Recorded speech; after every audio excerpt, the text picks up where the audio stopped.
Recently-ish, I covered Batman Arkham City here on A Briefish History, and that one proved to be fairly popular by my usual numbers. So, striking while the iron is hot, I delayed the episode to cover the extended Arkham City content by several months. Look, in my defense, I was trying to get the best possible footage. For the iPad game, which is mostly just a novelty. See, recording on an iPad from back then is somewhat limited. I've done it before for Assassin's Creed spin-offs, a brief couple of times, but for a big, shiny 3D Unreal Engine game, I knew the footage would look sharper running it on my Android-based Odin. I utterly failed and just had to stick with the sufficient but lesser iPad footage I could manage, thereby negating the entire reason I delayed in the first place. If you could like and comment and subscribe and shit, it's honestly more for my bruised ego than anything this time around. This is A Briefish History of the Arkham series. Before I can talk about Batman Arkham City Lockdown, we need to discuss the overarching trends present in the App Store Marketplace's environment from more than a decade ago. Jesus, that sentence was boring. I should have started with the dueling. See, back in my teenage years, Apple still pretended it wanted the App Store to be home for hardcore AAA titles, and none exemplified this better than Epic's amazing Infinity Blade, a fantasy sci-fi action game series with 1v1 sword-fighting duels. There was massive depth in immediate gameplay alone, deciding when to counter, dodge, or block attacks, and you could equip special abilities with cooldown timers. Otherwise, you were traveling between scenes on rails. Keep this structure in mind, because for a time, everyone wanted to be Infinity Blade on the App Store. Generic gladiators, the Avengers, and yes, Batman Arkham City. This was developed by NetherRealm. Yes, that NetherRealm. The Netherrealm of fatalities and Bo Raicho's disgusting bodily functions and female army uniforms that would immediately get a commanding officer court-martialed. They made a Batman game. Technically two, but one's for next time. In Batman Arkham City Lockdown, you're Batman locking down Arkham City. Very honest name. It's purportedly a prequel. Like, you have to get the baddies so that they can be locked down in Arkham City for the main game. But it's pretty non-canon, and probably deliberately so. The game doesn't care about silly things like continuity or having a plot. It cares about punching clowns. Now, the thing about a lot of Infinity Blade knockoffs is that they often miss some of the deeper nuances or even the intuitive control scheme of that series. Bokkel is a decent enough game, but it is abso-fruitly guilty of both. Infinity Blade's most core mechanic was easy to understand, because countering is just swiping towards an opponent's attack to deflect them, since that's how sword fights work. In pop culture, at least. Lockdown does not do this. Controls are always set to one specific command, and are only rarely contextual. Infinity Blade gave depth to its linear rail pathways because you pause between duels to examine your surroundings, choose from alternate branching paths, and find hidden money and potions. Lockdown does not do this. The streets and sewers and rooftops aren't real places so much as set dressing while you fight, and then you immediately get dumped back into the Batcave. The controls control as follows. Basic punching is swiping left or right, and you have to alternate between the two to string them together as a combo.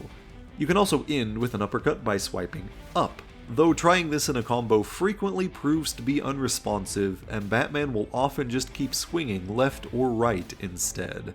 You swipe down to counter basic enemy attacks, and you just tap the screen to dodge, which can be done for any attacks but is necessary for an enemy's rage attacks. Situational weak spots occasionally pop up to do extra damage, disarm an enemy, or even end a fight early with a combo takedown, and you will lose these opportunities if you're just blindly swinging away. You have a few gadgets available on cooldown timers. There's a med kit, a smoke pellet to stun your opponent, a bat swarm which deals damage over time, and quite interestingly, the Arkham series' first usage of electric gauntlets to increase damage and just punch through their blocking. Meaning the fight usually looks like a far goofier affair while I just spam electric punches for a few seconds, playing correctly be damned. We'll be seeing much more from these zappy gloves, also in the next episode. At the end of the fight, it will rank your performance in the fight. This encourages higher risk gameplay with more counters, and using gadgets sooner instead of saving them for later, which I do think helps the gameplay loop immensely. Playing this game conservatively would be much less fun. From the Batcave, you can select from available missions, upgrade your stats and gadgets as you level up, and even unlock the various Batsuits from the main game, each with slightly different stats too. Can you imagine being Two-Face, trying to commit some street-level crime, when suddenly billionaire Bruce Wayne comes booking it down the street to beat the shit out of you for no apparent reason? That image gives me far too much joy. Sadly, only Bruce and the 70s Batsuit are playable here and now. Most are locked behind a now non-functional paywall. The Batcave also gives some extras, including a bunch of very nice backgrounds and the 3 digital comic issues detailing Catwoman and Two-Face's ongoing feud prior to Arkham City. Missions come in 3-ish flavors. Normal missions see you fighting the likes of 3 to 5 thugs in succession. Special challenge missions add a different twist each time, but permanently increase one of your stats on success. Boss missions add a villain and a new gameplay twist. These are all fun, but these also immediately show how the same environments are being recycled more heavily than Baneshake's Charlie recycles the punchline about being horny for whichever character is currently on screen. Now, this being an old mobile game, it's safe to assume NetherRealm didn't place the highest priority on budget or manpower, but it still manages to mask most of that pretty well. Since it carries over assets from the main game, it looks great, though you can see some of the simplifications where some mouths don't get to move when characters are speaking. It also reuses the main game's music fairly smoothly, and to a normal player, they won't think twice about it. I, however, am not a normal player. I used to listen to Arkham City's soundtrack on my iPod Nano back in high school. I was one of those kinds of weirdos. So for me, knowing which music is being lifted piecemeal from which scenes, it's a little bit sillier having high stakes, emotional associations with the music, while Batman is having a fairly nondescript, routine kind of night on his end. They also mostly just reuse lines of dialogue from the main game. Some of these work just fine, but some are distracting.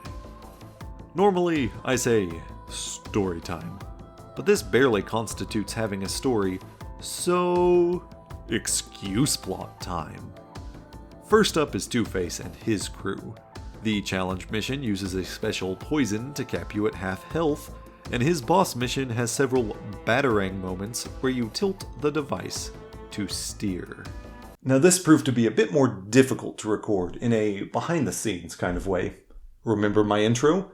This game came out in a time before built-in screen recording was a feature on tablets and phones, so my old high school iPad necessitates a bit of a setup. First is this special dongly fella that converts the sole iPad port to an HDMI port. Then I plug the HDMI port into a capture card, so, I can actually record said footage. This one was cheap when I got it several years back, but it suffices. From there, all I have to do is plug in the USB-A end into my computer. Except Apple doesn't fucking believe in playing nice, so my computer only has USB-C ports built into it. Therefore, you can add another dongly bit for any other connections in the mix. I know what you're thinking. What the ballsack does any of this have to do with throwing a batarang at Two-Face, who is currently firing 2 machine guns at a fairly close range and still somehow missing? With all of these connections, there is more room for error if something gets interrupted by coming loose. This fella is the one most likely to fight me. This design Apple used to use was proprietary first, C note Apple doesn't fucking believe in playing nice, and a secure connection second. So if, say, I'm turning my iPad like the fools who play Mario Kart Wii with a standard Wiimote, it is suddenly finding all sorts of little angles where the connection slips up, and my footage gets neato interrupting rainbow bars. I eventually figured out that holding the iPad directly below me horizontally, so I could make the turns in a way that didn't disrupt the chords, would work, but that did make it a bit harder to control. Fun fact, sometimes you have to do lots of silly bullshit to get good gameplay footage for videos like I make. I'm sure all my efforts will someday pay off and convince YouTube to actually promote my damn content. Isn't that right, YouTube?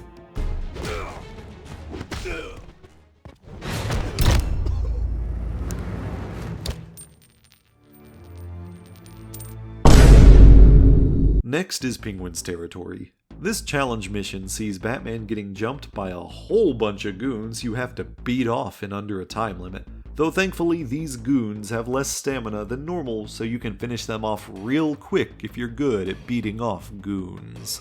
When you get to the end, Penguin doesn't appear. You fight Solomon Grundy. This is our first pretty blatantly non-canon inclusion. The main game pretty firmly established that the Arkham version of Grundy got boxed up by Ra's al Ghul when Wonder City failed a couple centuries prior, where he stayed until Penguin did his whole unboxing thing beneath the Iceberg Lounge, where we are not. Sadly, this is not the only spin-off prequel that couldn't get that detail right, but this one isn't trying to be canon, so I'll let it slide here. Blackgate better be fucking ready for me though, by God. I don't like this boss as much as the others, because it is basically QuickTime events, swiping in different directions, or tapping to escape, in between punching Grundy bits, and gadgets are pretty much worthless here. This feels less like a duel than the others. They had so many other villain options just from the main game alone, I would have preferred anything else. Next we go to also Penguin's territory, who still does not appear here. This one is my favorite area of the game though, because we've got the fucking dope exclusive characters here. First off, the challenge mission here has the villains set off an EMP to disable Batman's gadgets. When you get to the end, the guy behind this is motherfucking Kano from Mortal Kombat. NetherRealm could just do that. They own him. Not only is cheating in a fight by taking out Batman's gadgets entirely in character, but his rage attack is even a version of his knife toss, which he has had since the original Mortal Kombat. I really like this cameo. This is the kind of fun shit smaller spin-off games should always be doing. Assassin's Creed Chronicles would have been 10 times better with Kano from Mortal Kombat. Just saying. The actual boss fight in this territory is also great, and my personal favorite in the game. It's Deathstroke, our exclusive villain for the game, and Slade's first appearance in the Arkhamverse. Much like his more well-known fight coming up next time, this one genuinely feels like a proper showing of his skills and abilities. He's fast, he can heal himself, and will whip out his staff if you disarm his sword. He even has 2 different takedown cutscenes, depending on whether you manage to beat him normally or by throwing him down a hole. There's always a choice. Bruce? Did you just imply falling to his death would be his choice? You're the one that put him there. Next is Joker's Turf, which was the last area before later updates. This has the easiest challenge mission of the bunch, with thugs entering a Titan state from low-level Titan exposure. Must be real low-level, since they show no signs of monstering up. They just have to be taken out with a gadget or a takedown, and can't be knocked out normally. For Joker's boss fight, we technically have our next non-canon bit, as Joker's dialogue makes it very clear that he and Batman did not interact in between the main games. Joker does put up a very well-designed in-character fight, too. His tells are whimsical, over-the-top, and have very misleading timing, as he is trying to trick you. He will also squirt on you multiple times, and that's obnoxious, because you have to wipe it all out of your eyes while he just pounds away at you. The first of 2 updates added Harley Quinn, whose boss mission actually has a thug rushdown mode, much like the challenge in the second territory. Then a battering mission like in Two-Face's boss fight, where Harley's going to execute a hostage. And then Mr. Hammer pops out to be the actual boss fight, and his attacks are entirely rage attacks, so much like the main game, he cannot be countered. Harley is the only returning character from the main game to get any new dialogue recorded, but she also reuses some old dialogue too.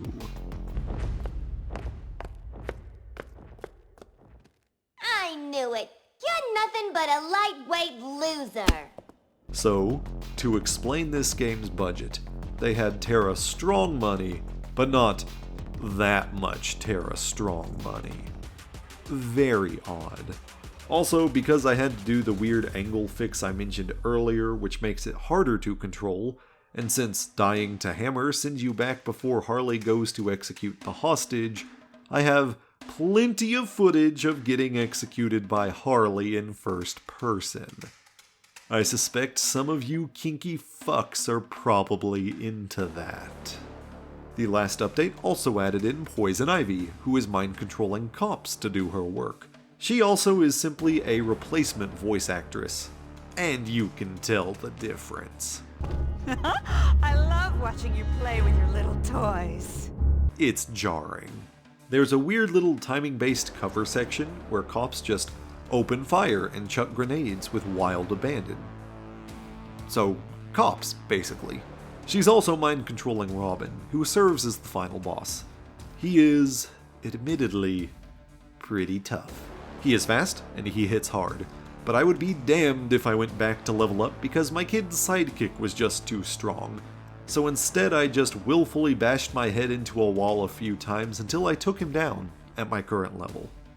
Batman shows Ivy that she is powerless over him, as he has absolutely no boner right now.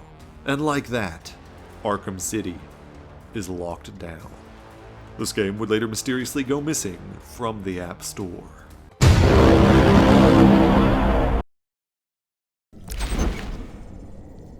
On to Arkham City's downloadable content. There were a series of smaller items available in costumes and challenge maps, mostly so they could be distributed in various pre-orders or other WB-affiliated media bonuses, though you could buy these as bundles later on. For example, one suit was first available as a bonus for buying 2011's Green Lantern, thereby giving someone a reason to want to buy 2011's Green Lantern with its weird space fart parallax. I'll break down this extra stuff first. Batman's costume pack contained a series of classic looks from Batman history. There are his suits from Year One and The Dark Knight Returns, both written by Frank Miller, as well as his classic blue 1970s suit from the era when Batman comics were getting more serious, moving away from Silver Age silliness. There's his Earth 1 Batsuit from an alternate Earth retelling his early years, where Alfred tells him he should just fucking shoot people and he falls in some garbage. This one is interesting because Batman Earth 1 didn't even get published until the year after Arkham City came out. Thankfully, this was an isolated incident and a Jeff Johns comic would never get delayed ever again. There's also a Batman Incorporated costume, which has a very distracting codpiece. You want some? For said Green Lantern bonus, there is the Sinestro Corps Batsuit. For the time, a Sinestro Corps power ring selected Batman for being very scary, before almost immediately rejecting him as he had worn Hal Jordan's ring for about 9 seconds shortly beforehand. If you want something from outside of comics, there is his Batman the Animated Series cartoon look. Or you can pick his future tech suit from Batman Beyond, the greatest Spider-Man show ever made. Trust me, that sentence does make sense if you know the full context. Sadly, yet understandably, the only future tech it gets to keep is the cape popping out of seemingly nowhere when you glide, so features like flight, invisibility, and getting to vor a sexy goop villainess have been left by the wayside. 3 general challenge maps exist outside of the playable character bundles too. One Predator map takes place in the Batcave. This one has no gameplay twists, but it does have a technically unique setup. Unlike most of the challenge maps, which center these around Riddler, this is shown to be a virtual training simulation. Considering Arkham Origins and Arkham Knight would go all in and make all of the challenge maps VR in-universe, it's fun to see it pop up earlier with this one. The other 2 are combat maps, and they both have gameplay twists. The Iceberg Lounge VIP room is an endurance challenge map where enemies endlessly spawn in, and while it sadly neglects several enemy types, it's still one of my favorite maps in the game, and I definitely spent more time playing this one than most. Also, Killer Croc is sitting to one side, drinking and smoking a cigar, and that's just neat. The other is the Joker's Carnival, and this one just might be the hardest challenge map to master in the entire franchise. This one necessitates full knowledge of all the gameplay mechanics for all enemy types, and the scoring system for the challenge maps, and adds in one more element. There's a timer, and the better you are doing, the higher your level rises. Higher levels bring in harder enemies and weapons, but you can also choose to cash in a point/extra time bonus, which increases with the levels. Catch number 1. If you get hit, this level resets, so you are gambling based on your ability to not get hit. Catch number 2. This map requires a whopping 1,000,000 points to get all 3 medals. Getting all of the way up to the highest level only gets you 500,000 bonus points, so you also simply cannot afford to drop your combo until you've hit a high enough number to make up the difference, as you're not likely getting that back up before time runs out. When you cross a combo times 100, to complicate things just a little further, Joker joins in and uses his boss fight mechanics from the story mode, meaning his takedown immunity could cause you to waste an opportunity if you accidentally use it on him. It will take you a lot of trying to pull it off, but success is one of the most satisfying accomplishments I have ever felt from gaming. Leave a comment if you're interested in a strategy guide for this. I'm happy to put something together if there is sufficient interest.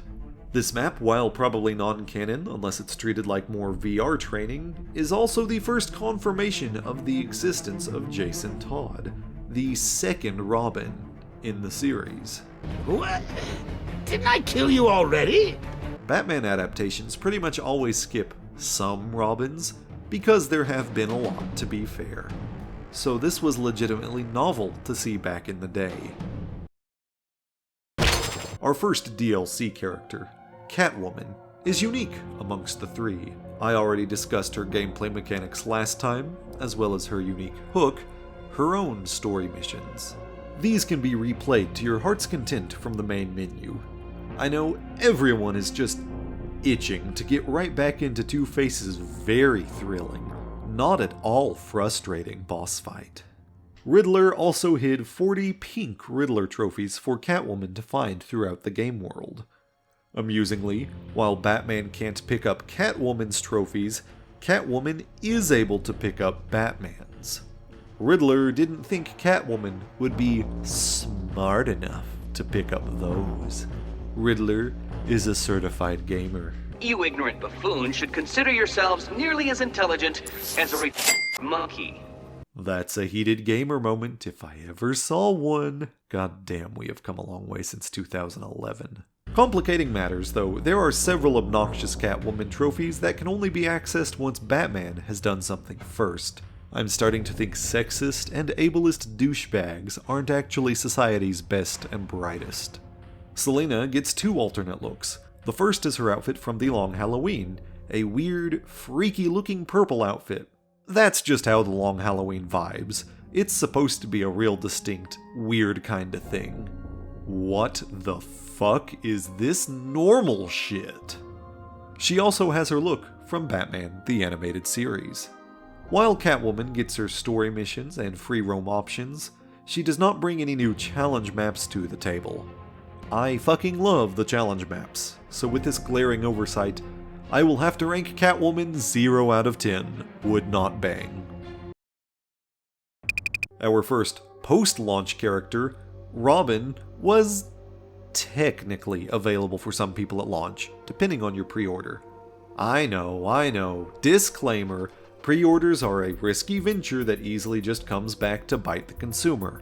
But I was a fucking simp for Arkham City during the marketing stage, and honestly this one ended up benefiting me. Not all gamers, just the ones in my boat. If you plopped $5 down to pre-order at GameStop, you got one single challenge map, which would later be available in the aforementioned $3 map pack with the other 2 bonus maps.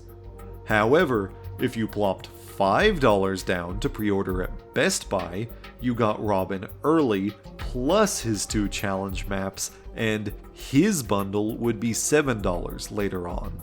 So it was worth it. For me. Robin's melee is based around his bow, so some attacks will actually be just a tad slower than the others. Like all other characters in Arkham City, he has a combo takedown and a combo group attack, though his is a bit more limited by the reach of his stick. His other combo move is actually a throw. It's not quite the same as Batman's from Asylum, and I personally find Robin's to be a step back. He twirls the thug around before throwing them, and for some reason, it's much harder to actually get them to go in a predictable direction, even when you try aiming.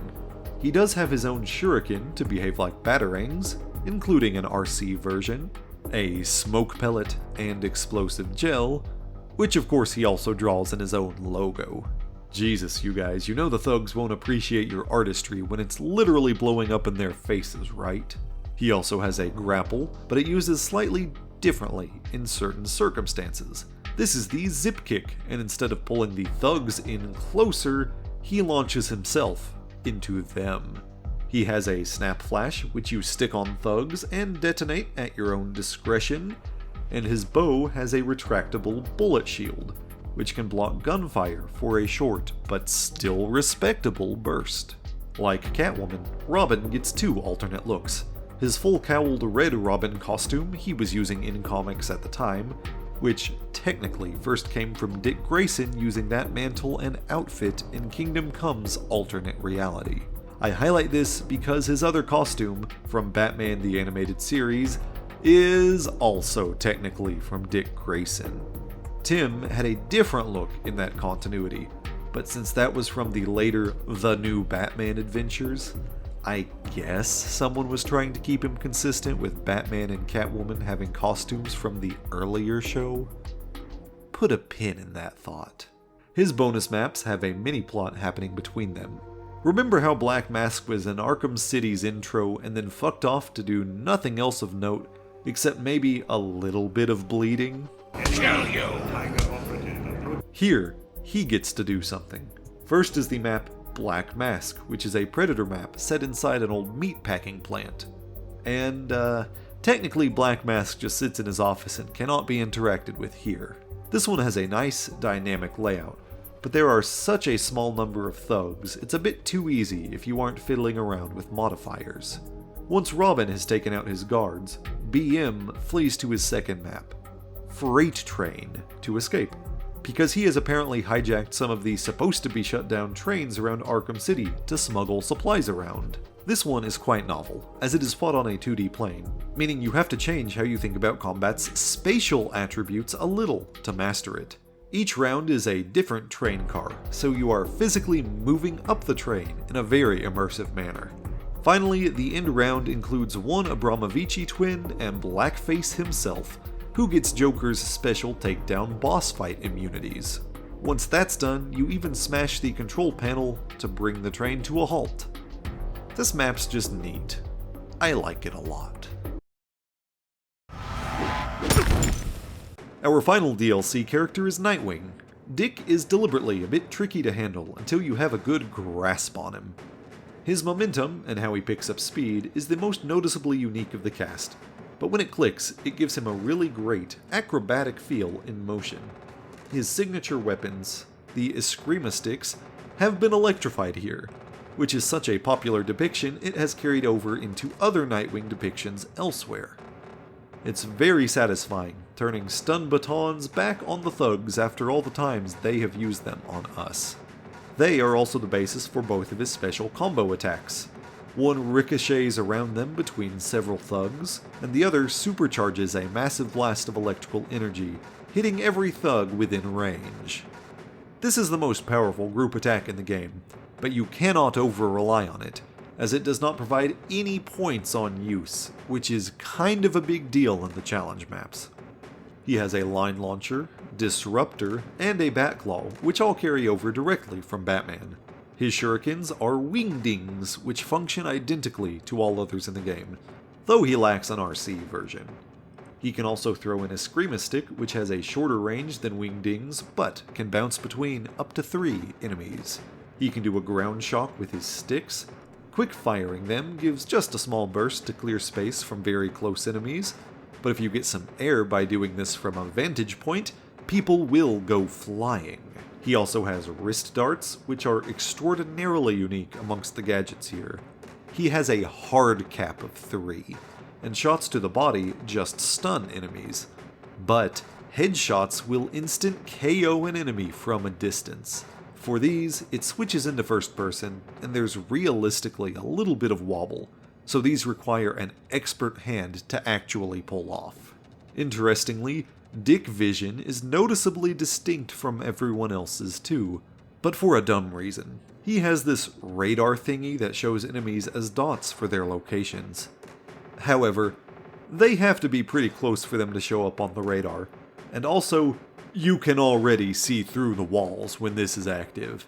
You won't be looking for their dots, because they are already glowing at you. Dick gets shafted his coverings. He has only one alternate costume, unlike the others, who all got at least one look from the comics. Here, his only bonus look is his animated outfit from the new Batman Adventures, as his Nightwing persona was not in the animated series.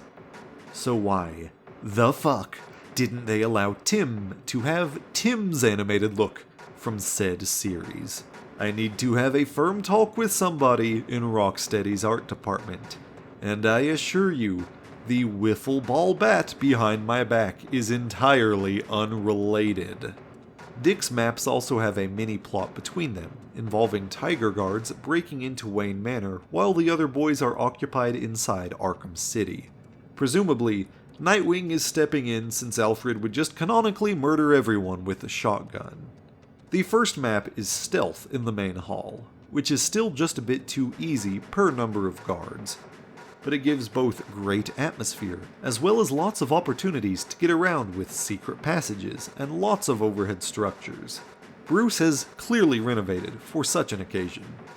The combat map, Wayne Manor Armory, is actually one of my favorite standard free-flow maps, as it throws in a ton of melee weapons for them to use, and likewise, me to break, and by the last round, it's just you versus a massive incursion of Tiger Guards. It's a genuinely fun way to flex your muscles for a more mid-tier difficulty when the really challenging maps get frustrating.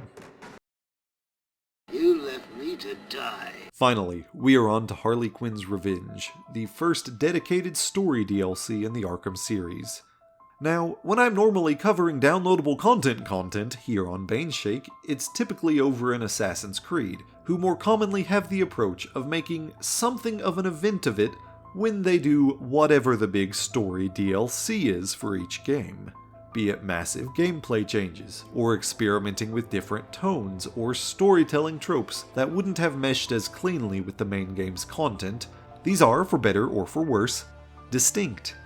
Usually for better there. You can check out that playlist if you want more nuance, and the next one of those will even be covering the excellent Jack the Ripper content. The short of it, though, is that Arkham leans more low-key. This is fairly justified.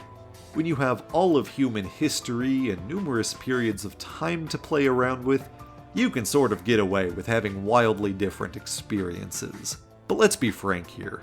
Arkham has a much more tightly crafted design on tone and gameplay.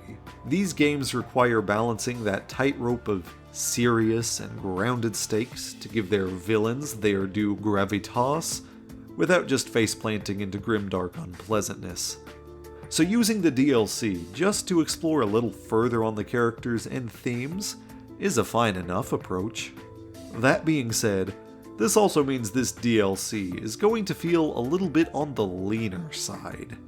It is only a $10 DLC in the first place, so you do simply have to be prepared for playing more Arkham City in mostly familiar environments.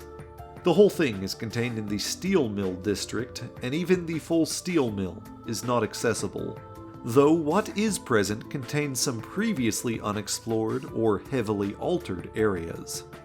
The level design is still pretty noteworthy, as you switch back and forth playing both Batman and Robin a couple of times. They've deliberately built the world with options for both. I particularly appreciate how they have a couple of places where you can stick Robin's Snap Flash to machinery to stun thugs when it moves, though his shield and his zip kick also get some distinct usage in the world too.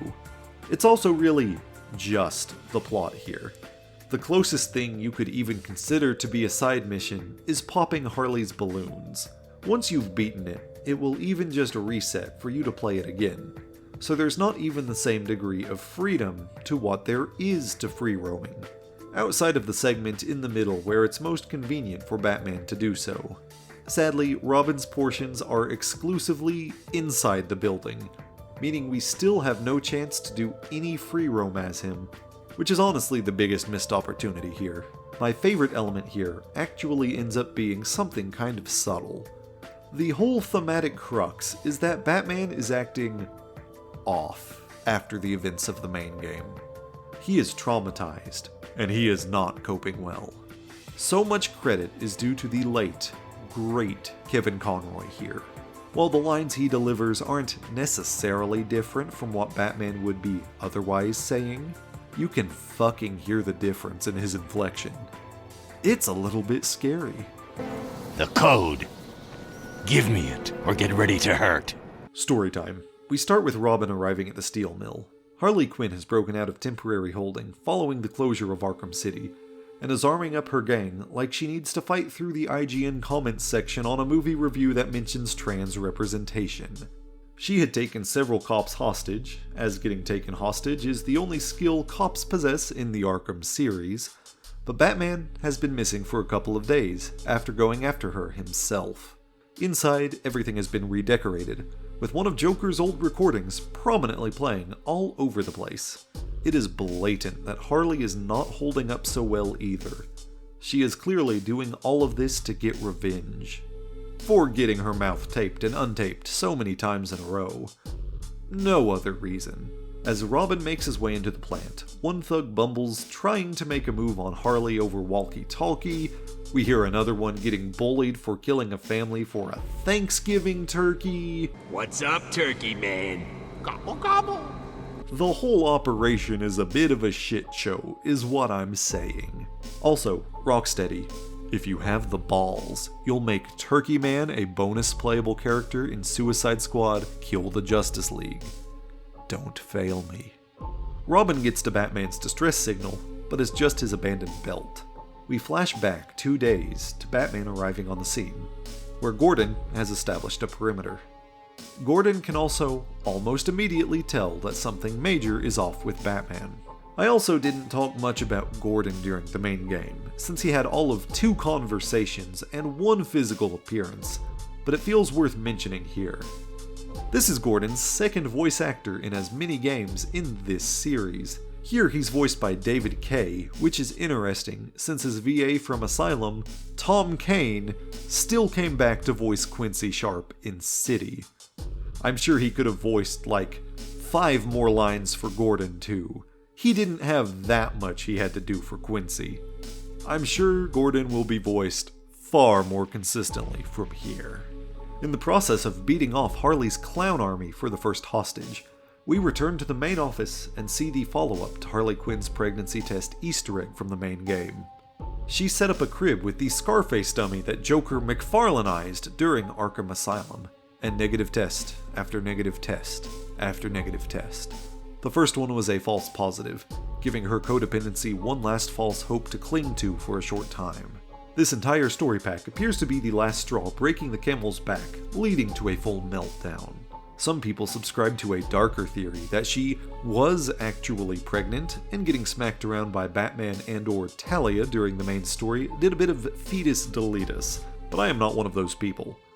When someone has a miscarriage, the hormonal changes don't go away right away, and they can continue testing with false positives for longer. Here, we see only the original positive, and then all of the negatives, so it's much more plausible that the first one was just wrong. Also, there's large print font warning about false positive. That's probably the most clear clue Rocksteady could have left. So as far as abandoned plot threads go, I think they at least wrote a decent enough explanation that it still manages to feel like a natural subtextual narrative. However, I definitely still think there was a missed opportunity here, and I would have been interested to know where it was going. Paul Dini, who wrote the overarching stories for Asylum and City, did not return after Arkham City's main campaign. There's been no public talk as to why. I don't know if it was amicable, or if there was a falling out, whether Paul Dini or Rocksteady was the driving force behind that. I don't really even know if it happened before or after this DLC pack. Did Paul leave because someone went and aborted his clown baby without consulting him? Couldn't tell ya. Either way, I think it would be fascinating to find out what the original plan was someday. Batman saves the first cop and detectives his way to the rest in the new, secret area of the mill. While saving the next one though, Harley gets the drop on him and swears he's gonna suffer for the tape thing. Still have no clue what Batman was thinking, doing all of that under his own autonomy. He gets knocked out, taking a low-level explosive to the chest, and his belt's electric failsafe convinces the thugs to leave it where it is. Back to the present with Robin, he discovers Batman is sealed up inside a giant Joker statue, airtight so he will eventually suffocate. Robin tracks Harley down to the building's docks, because she blatantly gives away her own location, and we get a Predator boss fight similar to Two-Face's, where she requires a few takedowns while her thugs patrol. It's a touch less frustrating, since Robin has more tools and maneuverability than Catwoman, but you do actually have to clear out her thugs once she's down, so don't get careless. Much like Asylum, she only knows one place to store her personal belongings. Robin has to fight through a practical army, including the last Titan thug in the series, but he manages to free Batman. Harley switches to Plan B, and activates a series of bombs to take out the mill and everyone in it. Batman sends Robin after the remaining hostages, and despite not having had food, water, or a piss break for 2 days, I hope, Batman's not hampered in the slightest. This is a nice, tense moment where you have to contend with thugs while actually finding the bombs in the first place as time ticks down. Batman proves successful, and Harley challenges him to come back to the Joker Shrine. See, she has also managed to reactivate and reprogram the Wonder City Guardians, which means we get to fight robots. Fuck yeah! They give no counter icon since they are faster and more efficient than human assailants, and it is a goddamn shame we don't get any challenge maps against these guys. Truly a missed opportunity. Harley's last move isn't to fight or further ambushes. She activates a bomb right next to herself and Batman with a countdown to 5. It's entirely plausible she never planned to make it out alive either. Now, despite being right next to a bomb, with no nearby windows, 3 seconds left on the clock, and an entire Harley's worth of extra human weight, he somehow survives the first detonation and dives out a window in the nick of time for a second detonation. How? Batman begins to panic, as Robin is nowhere to be seen, and Harley pulls a 3-edged knife out to shank Batman while he's distracted. Trust me, you don't want a triangle-shaped hole. Robin yet again saves Batman, as he did make it out with the copstages at the last second. Batman should be elated, but he just shuts down emotionally and leaves. Gordon asks if Batman is alright. Robin assures him that he is, but you can hear it in his voice that he's lying. The end. And with that, Arkham City comes to a close. There's some subtle things that will lead into Arkham Knight, but we won't be getting there just yet, since that's not where the series goes next. In fact, and to reward all of your patience after such a delay, Arkham Origins gets top priority for my next briefish history video, and it is getting high precedence here on my channel. If you want to see that and haven't done so already, make sure you subscribe and like and all that usual junk. I'll catch you next time on a briefish history of the Arkham series.